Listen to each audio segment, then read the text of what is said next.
Salve Soterópolis no ar, com cinema, literatura, cultura popular, tudo diretamente aqui do Rio Vermelho. Veja agora o que preparamos especialmente para você.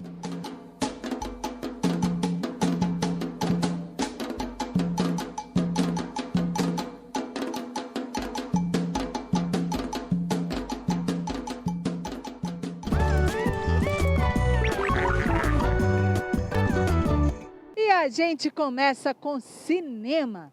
Tem novo filme da dupla Cláudio Marques e Marília Hilgues, isso aí, Guerra de Algodão. Conta as aventuras de Dora, uma adolescente criada na Alemanha que vem passar uma temporada na Bahia. O que foi? O que aconteceu? Vai embora! Eu nem sei quem você é! Dora, ein neues Treffen wegen der Party. Hast du mit deiner Mutter geredet? Cláudio, o terceiro longa da tua dupla aí, você e Marília na direção, estreou agora recentemente no Netflix, Guerra de Algodão, e tem como pano de fundo a relação desse reencontro da neta com a avó. Quais são as questões que você traz nesse filme? Como é que vocês constroem esse argumento? Mais do que o encontro dela com a avó, na verdade é um reencontro de toda uma família que foi destroçada, que foi desagregada, foi quebrada décadas atrás justamente pelo machismo reinante, pela misoginia reinante, que impediu que uma das pioneiras das artes, da intelectualidade aqui na Bahia, continuasse com sua carreira. E quando a gente fala dessa história, a gente está falando uma história que é baseada em muitas outras reais que aconteceram. Então a gente está falando, na verdade, de um ciclo de mulheres que ele finalmente se refaz agora com a chegada de Dora, que é a protagonista do Guerra de Algodão. É uma cidade que ela nasceu, mas que ela não conhece, aqui em Salvador. Ela vai se reencontrar com as suas origens. Num primeiro momento, ela vai refutar esse reencontro, ela não quer vir para cá, mas ela vai perceber que é muito importante para ela, para a família dela e para a cidade dela, que ela permaneça aqui. Você é de onde, coisinha? Eu sou brasileira, mas moro na Alemanha. Você torce pro Brasil ou pra Alemanha? Vocês trazem uma outra questão que é super atual também, que é a sororidade. A protagonista não precisa de encontrar o amor da vida, mas ela encontra em uma amiga exatamente esse apoio que ela precisa, né? Tayla, né, que é uma menina daqui nova, né? Tanto Dora como Tayla, na verdade, elas são jovens atrizes, elas estão nos seus primeiros filmes e elas deram conta do recado de uma maneira maravilhosa, elas estão excelentes, possuem um talento gigantesco.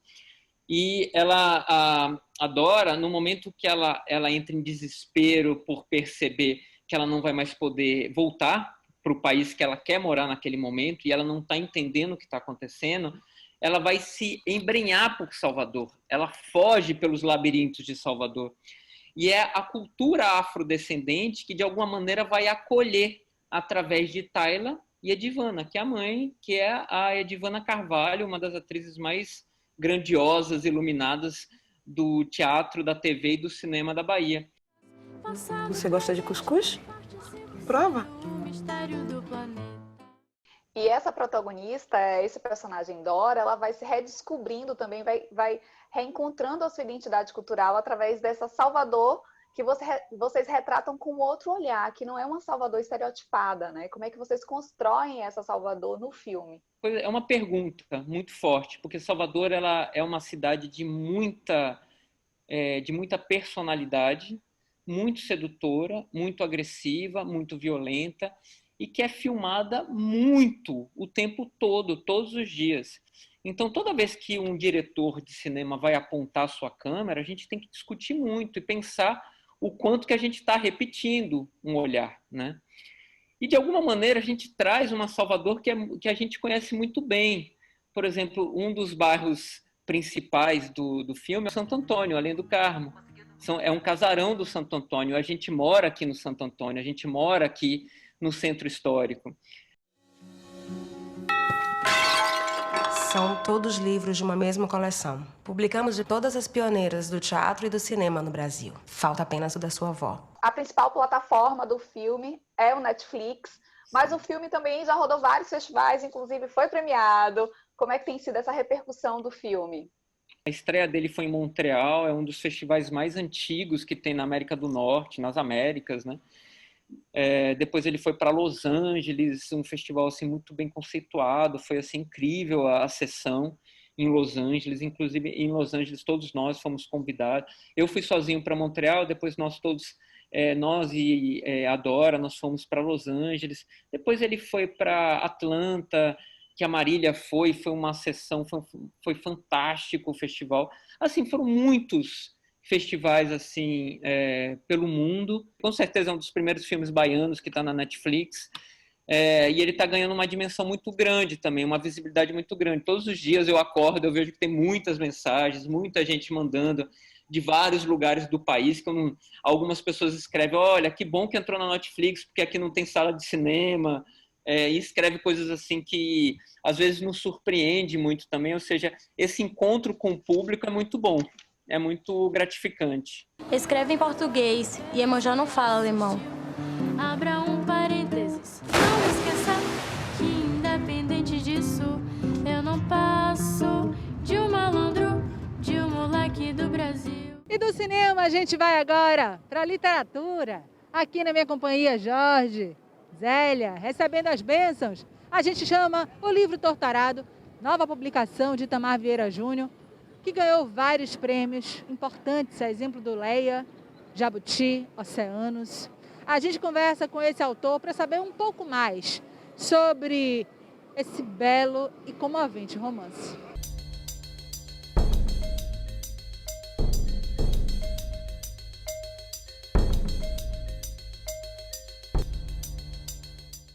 Torturado, um romance que se debruça sobre o cenário rural baiano a partir da narração de duas figuras femininas, as irmãs Bibiana e Belonísia, faturou os principais prêmios literários, entre eles o Leia, o Jabuti e o Oceanos.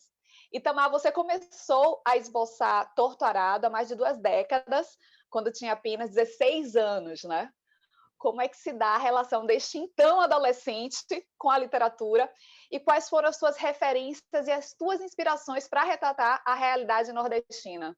Eu tinha uma máquina de escrever, comecei a escrever esse romance, cheguei a escrever 80 páginas, mas eu não tinha maturidade para prosseguir e, claro, o romance mudou profundamente durante todos esses anos. Então, quando eu retomei a escrita dessa versão, que é a versão que chegou ao público, o que ficou exatamente daquela primeira história foi o mote, que é a relação das duas irmãs com o pai, a relação que elas têm com a terra, e também o título, porque o título saiu de um poema do Tomás Antônio Gonzaga, o Marília de Dirceu, e o título é o mesmo. Foi o que restou daquela primeira versão, né? Mesmo muito depois de o carro ter deixado a fazenda e a família ter se recolhido aos seus afazeres, Belonísia permaneceu à porta, mirando a estrada e tudo mais que não podia ver de onde estava. Itamar Vieira Júnior é geógrafo e trabalha no INCRA, Instituto Nacional de Colonização e Reforma Agrária, há 15 anos. E é dessa experiência com os indígenas, quilombolas e ribeirinhos que surge parte do imaginário literário do escritor, que também se diz influenciado pela literatura de Graciliano Ramos, Jorge Amado e Raquel de Queiroz. Eu fui trabalhar por necessidade, né? E porque eu senti que era algo que fazia sentido na minha vida, como se fosse uma missão mesmo, né? Compreender esse país profundo, esse Brasil profundo, de alguma forma me conectar também com minhas raízes, com os meus antepassados. Eu sempre digo que eu trocaria os meus títulos acadêmicos por essa vida que eu tive ao lado dos trabalhadores rurais, né? E isso me permitiu compreender e entender melhor as personagens literárias e fazer com que essas vidas atravessassem elas também, né? Na retratação da vida desses sertanejos, você aborda questões, traz questões no romance também, como a escravização, né? Os trabalhos análogos à escravização. Como é que você traz essas questões para o romance? É um romance que a gente poderia chamar de romance de formação, porque a gente acompanha o arco dessas personagens da infância à maturidade, e elas percebem que os trabalhadores, que os familiares vivem em condição de extrema exploração, né? E aí isso vai tocar numa questão que é muito presente ainda no Brasil, de que a abolição da escravatura ela não foi plenamente realizada. Agora, com os maus tratos de Tobias, elas se tornaram mais vis. Eram gritadas por minhas ancestrais, por Dona Ana, por minha mãe, pelas avós que não conheci e que chegavam a mim para que as repetisse com o horror de meus sonhos. Mas o romance trata desses laços de solidariedade que a gente pode encontrar numa família camponesa, numa família que vive em condição de vulnerabilidade, né? E como essa solidariedade é um poderoso instrumento de resiliência e permite que elas atravessem gerações, mesmo quando estão fadadas ao extermínio, à aniquilação, né, pela própria estrutura social do país. Belonísia segurou suas mãos, juntas, fecharam os olhos e compartilharam a dádiva daquele instante. Entregaram-se àquele gesto por inteiro e experimentaram algo que poderiam chamar de perdão. A gente vai agora para aquele rápido intervalo, você já sabe. Só o tempo de você beber uma água, se hidratar, esticar as perninhas. Daqui a pouquinho a gente volta com muito mais Soterópolis. Até já!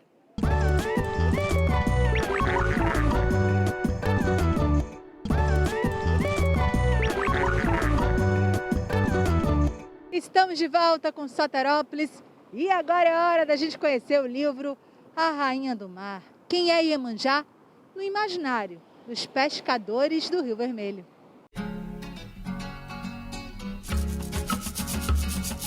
Na beira do mar, chamarei Iemanjá. Subiu algum vodum, era um ireulô. Dia 2 de fevereiro sempre foi dia de festa no mar. Dia de saudar, dia do pescador agradecer pela boa pescaria e também de pedir bom tempo para a rainha das águas salgadas. Dia de toda a gente reverenciar Iemanjá. Este ano a saudade apertou. A pandemia não nos permitiu fazer a festa grande como de costume com todo mundo aglomerado no mar do Rio Vermelho, mas a gente bateu um papo com a pesquisadora Celiana Maria, que estuda em seu livro a comemoração do dia 2 e as representações culturais no imaginário dos pescadores. Iemanjá é uma coisa muito especial pra gente. Esse presente que a gente bota todo ano para ela é uma coisa muito importante para toda a nossa vida, nossas vidas, nesse meio do mar que a gente vive. Então é uma coisa que é sagrado. A gente fazer isso para ela, porque ela sempre ajuda a gente. Sempre, cada dia, cada ano que a gente bota um presente para ela, sempre a pescaria procede mais. A nós todos que vivem em cima desse mar. Para te agradar, eu trouxe os peixinhos do mar. Lá na África, Iemanjá, nos tempos africanos, era uma Iemanjá negra, uma mulher negra. Morena ela não é não. Não? Por que você imagina isso? Porque não sei, é intuição. Pesquisei, entrevistei pescadores da colônia Z1, pesquisei também, entrevistei pescadores da colônia Z6 de Itapuã. E através destas entrevistas, eu pude me certificar, eu pude constatar que há uma lacuna entre o conhecimento, um pré-conhecimento, o conhecimento da história de Iemanjá como um ícone que tem sua origem e advém de África. Então, no meio dos pescadores, há um grande desconhecimento da origem de Iemanjá. Segundo os pescadores, aqueles pescadores que eu entrevistei, Iemanjá seria uma mulher branca, de olhos azuis, e que ela sim seria a grande autoridade, a grande energia que move os mares e os oceanos. 2 de fevereiro, dia da rainha, que pra uns é branca, pra nós é pretinha, igual Nossa Senhora, padroeira minha, banho de pipoca, colar de conchinha. E, portanto, uma Iemanjá, que é a mistura de uma mulher branca com uma sereia, não representaria de forma fidedigna a cara desta população, desta sociedade soteropolitana. Isso me surpreendeu. E ao mesmo tempo trouxe para mim, por exemplo, uma identificação, um dos fatores de identificação da carga e da força do processo colonizatório do Brasil. Azul do mar, clamarei por Iemanjá. Olhai, Mãe Santa, meu canto de dor. Odoiá!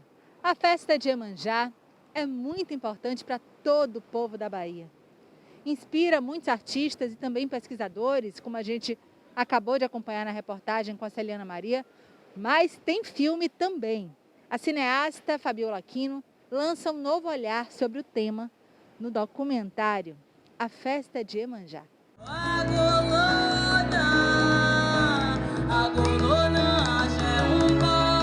O que o orixá gosta é o que tem dentro do seu coração. Nem que a pessoa vá com uma flor, então vá e conversa com a água, porque ela escuta muito bem. Fabiola, qual a tua relação com a festa, com a comemoração e por que você decidiu fazer esse documentário? Então, quando a Prefeitura de Salvador, via a Fundação Gregório de Matos, me convidou para um documentário registrando toda a sua história, toda a razão dessa patrimonização, isso me honrou profundamente. Sou filha de Iemanjá, com Yansan e Xangô, então essa tríade me guia. E eu acho que foi esses caminhos construídos no passado que me trouxe até aqui. No Brasil, o culto a Iemanjá começa no momento em que alguns negros são alforriados ou, de alguma forma, conseguem se libertar. Cláudia, você faz a montagem do filme, né? Mas você também vem com um olhar externo, porque você não é baiana. Você é do Peru, e aí conhece a festa de Iemanjá, né, que por si só já é bastante fotogênica. Como é que você olha para essas imagens, que constrói o documentário para fazer essa montagem? A reunião de tantas pessoas diferentes, de crenças diferentes, né? A paz, a tranquilidade e, ao mesmo tempo, a festa que se vivia no 2 de fevereiro foi uma coisa que sempre me encantou. É esse olhar de fora, mas também de filha adotiva, como eu me sinto, né, na Bahia, de agradecimento também por conhecer uma outra visão de mundo que incorpora visões de mundo diferente. Isso que me encanta, isso que eu gosto, sabe? As águas pertencem a 3 orixás. As águas profundas pertencem a Nanã, onde a água se mistura com o barro e forma o boneco que formará o ser humano.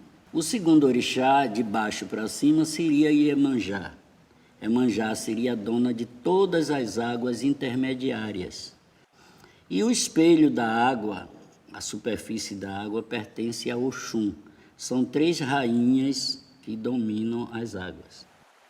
Fazendo um resumo de tudo isso foi complicado, mas teve uma linha que a gente sempre colocou como pauta inicial, que era o resgate da importância dessa festa. E a importância dessa festa está na origem dela, né?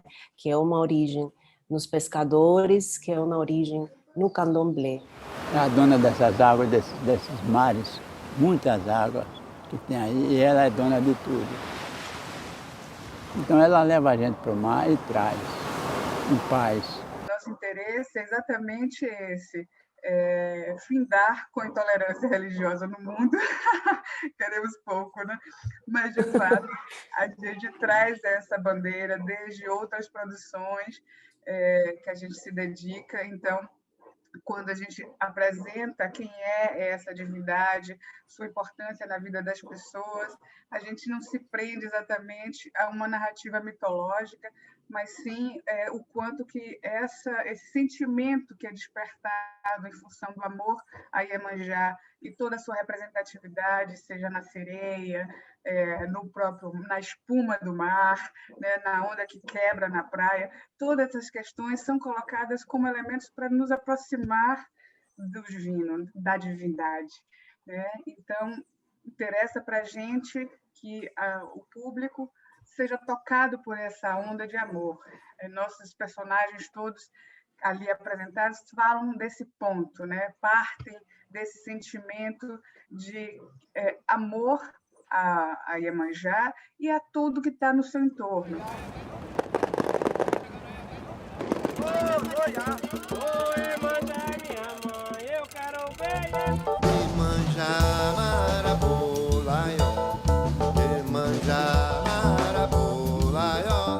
Bom, minha gente, tudo que é bom passa rapidinho. Por hoje é só. Muito obrigada pela sua companhia. Pode ficar com a gente nas redes sociais, curtir, compartilhar à vontade os nossos assuntos. A gente segue por lá, trocando ideias, conteúdos, comentários. Tem também a possibilidade de reassistir todas as nossas edições acessando o nosso canal no YouTube ou ainda dar aquele bom alô que a gente tanto gosta e tanto espera. 71-3116-7377. A gente vai, mas a gente sempre volta. Eu espero por você. Uma boa semana e até o próximo Soterópolis. Tchau, tchau.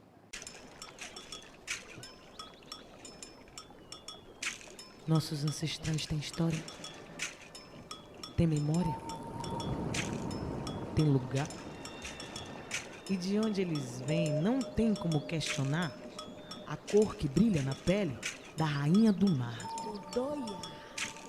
De seios fartos, quadris largos, fios crespos, coroa que enfeita. A trajetória do nosso povo constrói sua imagem e afirma: Iemanjá é preta. Seu espelho não reflete lisos e longos, nem tampouco traços finos. Sua origem não condiz com essa narrativa. Não foi isso que contamos às nossas meninas, aos nossos meninos? Tiraram de nós a dignidade e a cara dos nossos orixás? Que as águas levem o que foi e possamos deixar lá atrás uma representação que não nos contempla. Não condeno quem aceita, mas é importante que saibamos: Iemanjá é preta. Já na alvorada prepara-se a barqueta, flores brancas, alfazema, e o canto entoado é protesto engasgado. Iemanjá é preta, preta. Peixes no mar, sol no céu, pássaros, borboleta e outras tantas testemunhas repetindo em coro: Iemanjá é preta. Iemanjá é preta. Iemanjá é preta. Iemanjá é preta. Oh, Iemanjá é preta, preta, preta. Iemanjá é preta. Iemanjá